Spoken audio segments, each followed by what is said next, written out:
sa inyo. Oo, pagmamahal.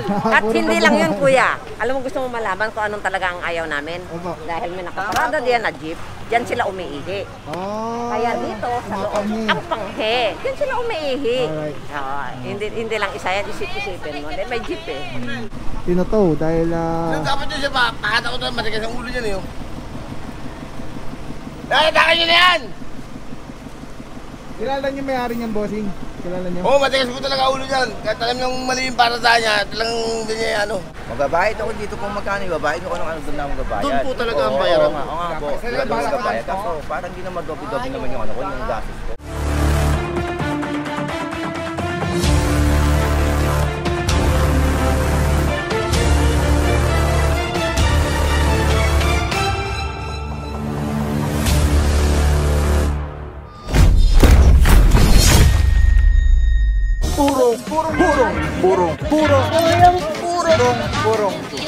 Purong pagmamahal.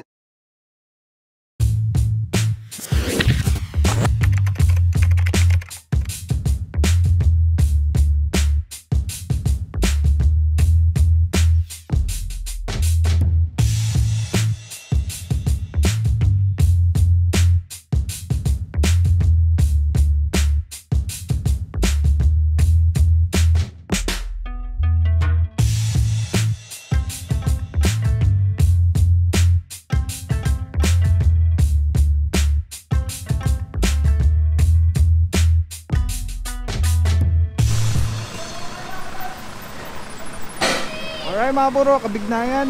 Officer Rugay, good morning sir. Good morning. Saludo. Ito po, bawal kaliwa. May one side parking kanan pag facing dito. Ngayon, regardless kung nasa tama kayong side na one side parking, pero nasa bangketa po kayo, mahuhuli pa rin po kayo.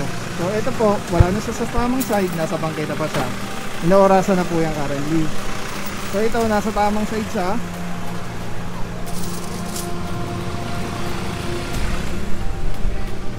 Ito, sa tamang parkingan to. Sige, tutulak mo na! Kasama nandito mga puro officer Calleban. Good morning bossing. Good morning, Papa Pao. Wala naman nakatulak siya eh.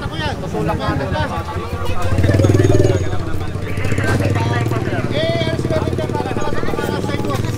Kala ko di yung maandar eh. Walang pa. Alisin ko muna kasi paano mo Okay mga puro, ito nasa one side parking. Aalisin lang muna, may driver naman para lang mahapak ng isang jeep na nasa bangketa. Huwag mo na nga na, may susi naman dito. Era yung tulak ko, masaan o?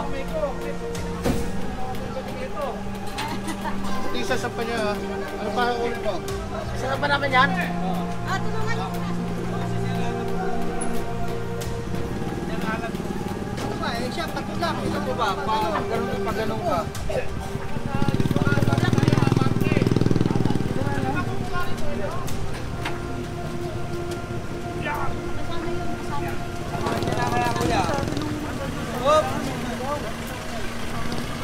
Dapat nilabas to, sir. Saan ba natin nilidadaan to? Dito sa harap?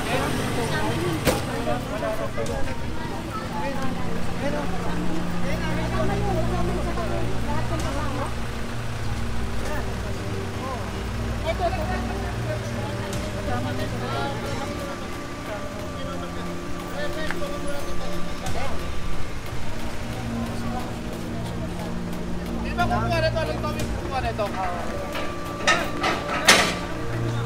Ano po? Kabignayan. Kabignayan siya. Kabignayan. Atos mo muna. Eh, pwede mo na yun. Try ito pa, diba?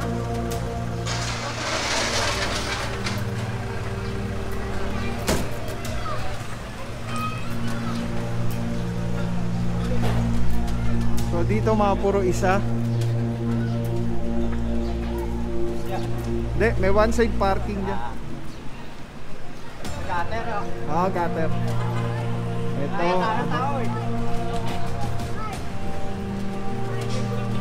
Tapos meron pa dito naka-gutter. Sige natin.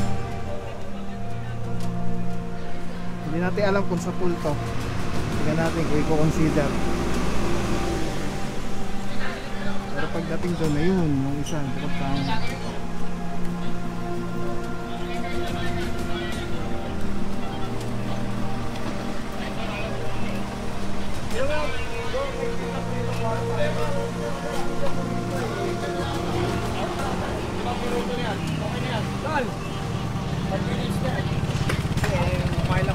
sir, hindi ko ano kagaya kasi dito, nakita niyo yung pinaradaan nyo. Nakaganon. Eh sana kung nakaganon, pagbibigyan ka pa namin. Pinapagawa ko ng feedback. Wala na yun sir, may totoo natin. Tawagin mo. Nandiyan yung officer na, kompleto kami, MMDA. Kaya reklamo rin ko. Yan ang parada mo sir, di ba? Tama na parada, di ba? Ay hindi, tignan mo yung parada. Daanan ng tao yan sir. Oo nga, kaso hindi nga nakagawin nga. Kunyari Sir, oh. hindi nga umaandar eh. Okay? Meron ng susi.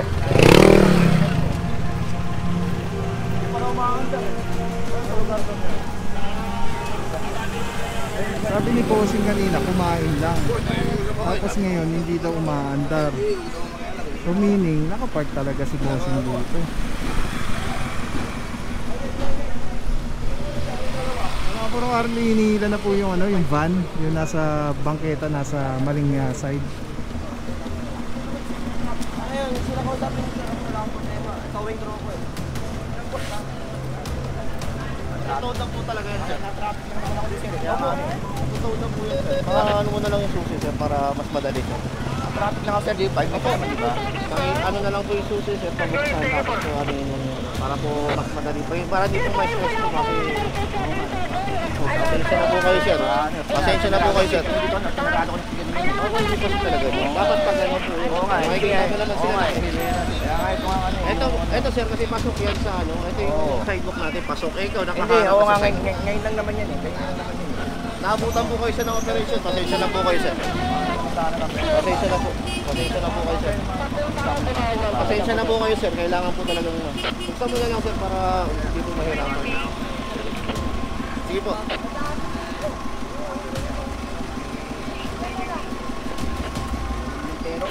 Okay mga puro, meron na po itong reference number.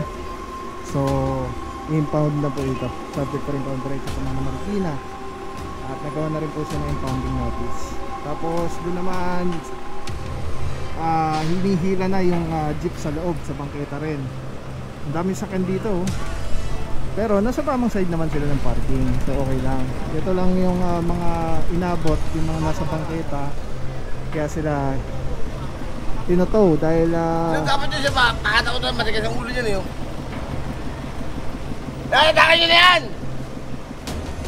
kilala niyo may-ari niyang bossing? Kilala niyo? Oo, matigas ko talaga ulo niyan. Kahit alam lang mali yung para sa niya, talagang hindi niya ano. Oo. Yan talaga isa sa isa. Ayun, matigas pala ulo nun.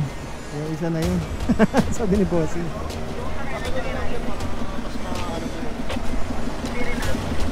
Opo. Pabukas na lang sir para ano sir.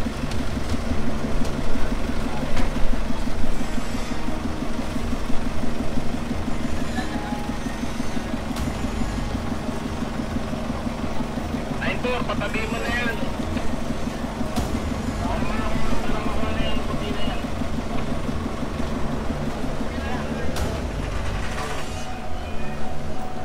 Silip tayo ulit dito mga puro. Ang daming ganap. Ang daming ganap. Hinihila doon.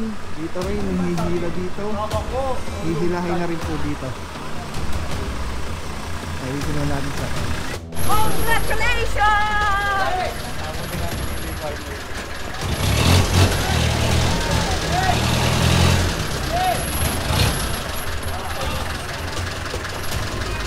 Yes po.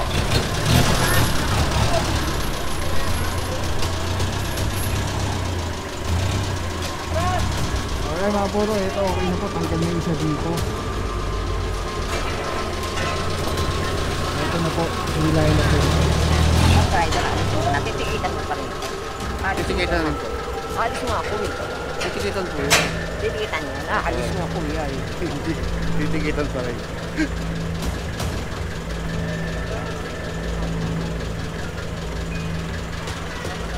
Alam mo naman, hinapit na nila yung kalsada. Sasha, anong sinuto mo?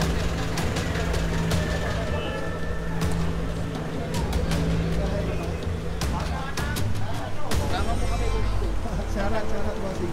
Hindi naman sa inyo yan. Hindi sa inyo. Wala kaming kinalaban sa Ano sa amin? Ayun, Tapat jeep, namin. Fine jeep. Oh, nakakaabala pa pala sa inyo. Oo, pagmamahal. At Puro hindi lang yun, pagmamahal. kuya. Alam mo, gusto mo malaman kung anong talaga ang ayaw namin? Opo. Dahil may nakaparada diyan na jeep, diyan sila umiihi. Oh, Kaya dito, sa loob, kumakami. ang panghe. Diyan sila umiihi.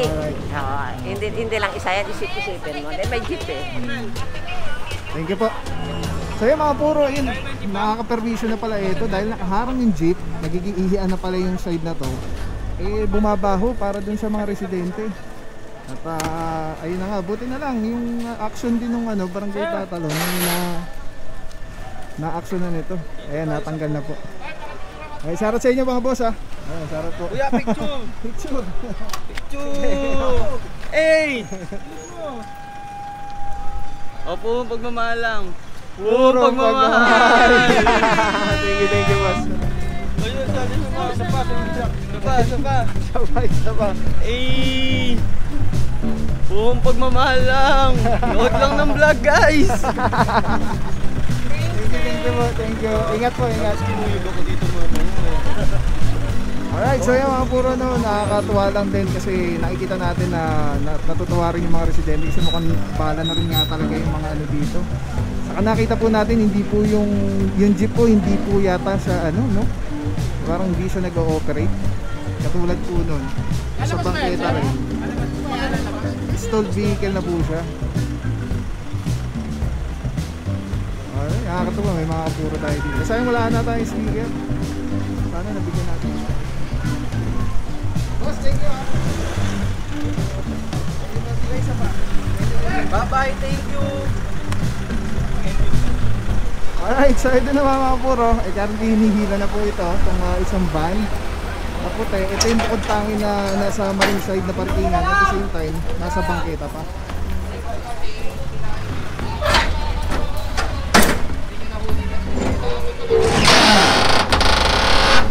Ito, napakatagal na po nito. Tapos yung isa doon,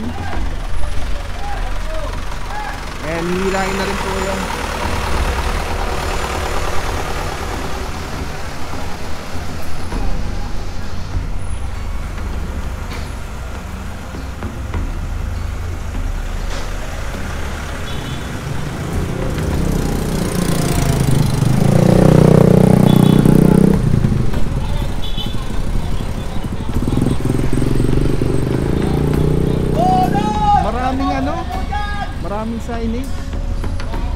maraming signages naman po dito sa area.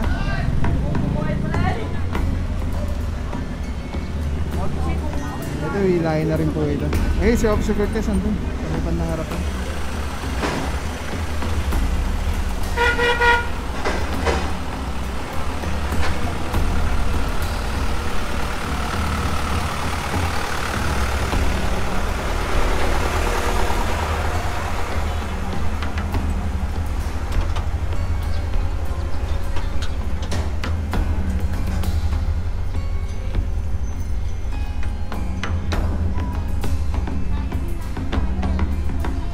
Puro dito, mukhang ito na lang yung kukunin, yung stalled vehicle na nasa bangketa.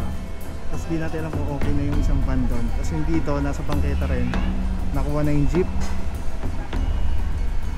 Tapos, ayun na nga, natutuwa si na boss, si na madam, dahil pumapanghi yung area nila, nabababoy. Dahil nga may nakaharang, nagiging ihian. Tapos ito, ayan, guarantee siya sa kanila, naibigay na rin po yung towing counting notice. Officer Rangoso, good morning sir. Officer Saria, good morning boss.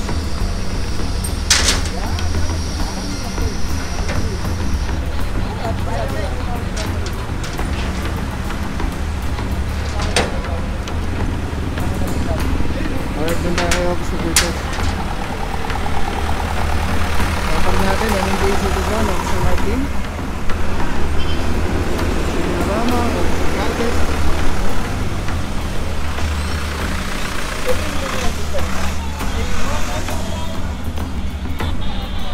Officer Valencia, Herance, and Parama.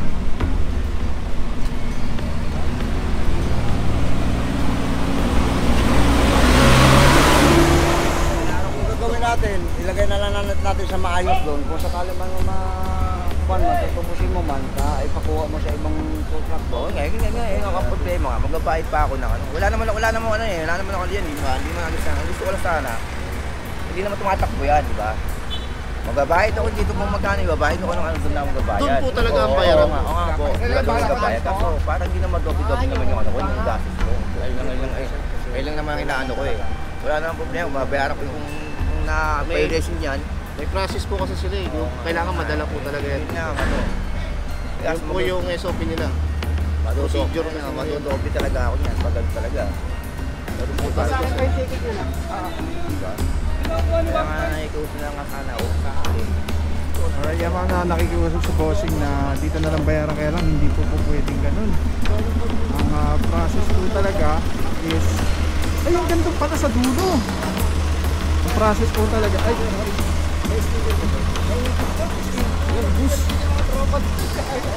next time. Ano, puro ang ganito pala sa dulo yung towing natin.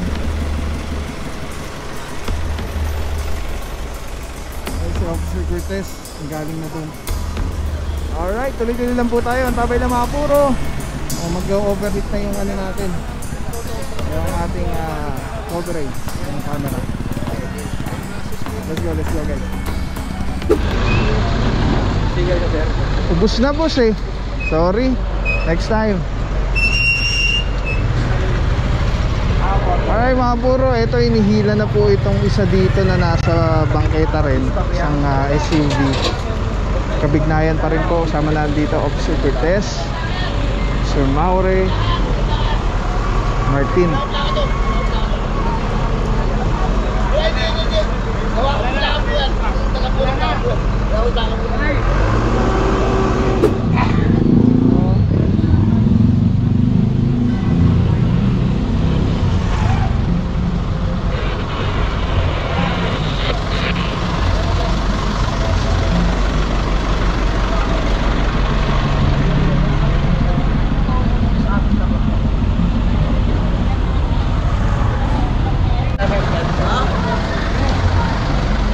Puro ito, nahila na tong isa.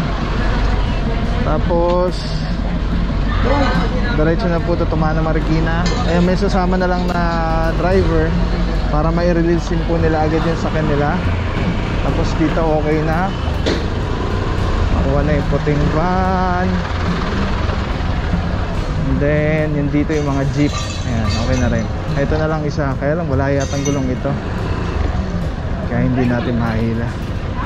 Single ticketing system, ibig lang sabihin nun ay yung uniformity ng pag-enforce ng batas trapiko dito sa Metro Manila. Para-parehas na schedule of fines and penalties ng bawat violation na karaniwang babaylet ng mga motorista. Sa phase 1 niya, wala pa yung device natin. So ngayon, yung paninikit, pangkaraniwan natin ginagawa, patuloy pa rin gagawin yun. Nakasanayan na, yun pa rin yung gagawin. Hindi ko kumpiskan na lisensya at i-issue lang ng ticket. Pero ngayon, plus demerit points. Nakakonekta kasi yung system natin ng bawat LGU sa database ng LTO. So ibig sabihin nun, kada huli ng bawat LGU and MMDA ay naka-record sa database ng LTO. So ibig sabihin nun, bawat huli merong kaakibat na demerit points. Depende sa bigat ng offense o nagawang violation ng isang motorista, ay doon na katumbas na demerit points. Contestable naman din yun. Pwede mo i-contest within 10 working days. After which, saka lang mag-aalarma sa LTO pag hindi mo binayaran agad or hindi mo kinontest yung ticket na issue sa'yo. Yung demerit points ay napaka-importante rito dahil pag kahit 10 years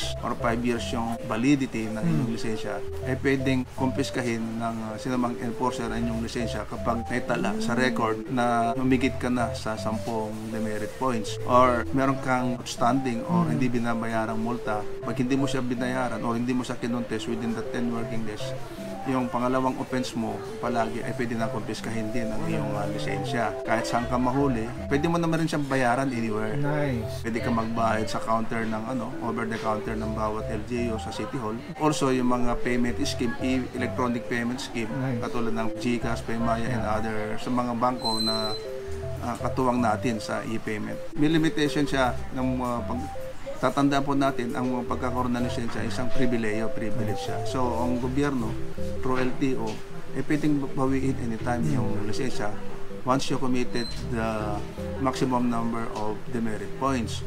So, initially, pag more than 10, ay mga pwedeng confiscatein and review yung license mo, pwede kang masuspend. Depende kung anong kabigat ang inyong mga committed violations. Or pag umabot ka ng more than 40, ay that's the time na pwede na sigurong i-revoke ay yung lisensya dahil nga sa sobrang dami na ng iyong violations. So, nakagawa dati na bayad ka lang, multa lang, tapos wala na. Pwede ka nang takbulan ng takbo, violation ka ulit. Bayad ka ng multa at walang kakibat na demerit. But this time, through RA 10930, kakibat po doon yung demerit points ng bawat violation. So, nabibilang na po ang number of violations committed ng isang motorista or driver. Sa ating mga kababayan, sana sumunod lang po tayo sa mga lituntunin ng batas trapiko. Ito ay para sa isang road safety measure.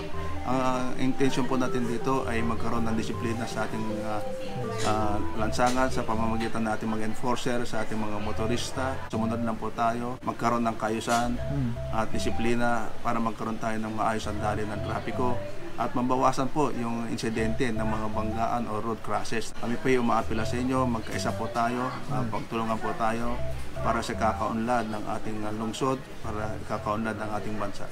Bibig sarap lang, Telesim Philippines. Grabe, sobrang solid nito mga bro. Ito lagi natin kasama sa mga operations, sa mga vlogs natin. Tatanggalin nyo, twist nyo lang yan to the left. Tapos ayun na, pwede mo ng handheld camera na siya. Tapos, ang ganda. Diba? Hindi ka mukhang parang may nakasabi sa'yo na weird. Ganda. Ganda ng kulay. Pogi-pogi pa rin. LSC number 1. Let's go. Purong pagmamahal. Maraming salamat sa'yo. Walang papapaw. So, thank you so much sa walang sawang support, tiwala. Wala akong masabi kundi thank you so much. Thank you sa Panginoon. At ingat kayo palagi. Again, kung wala akong papapaw. So, thank you so much. God bless you. Purong pagmamahal. Thank you so much. God bless.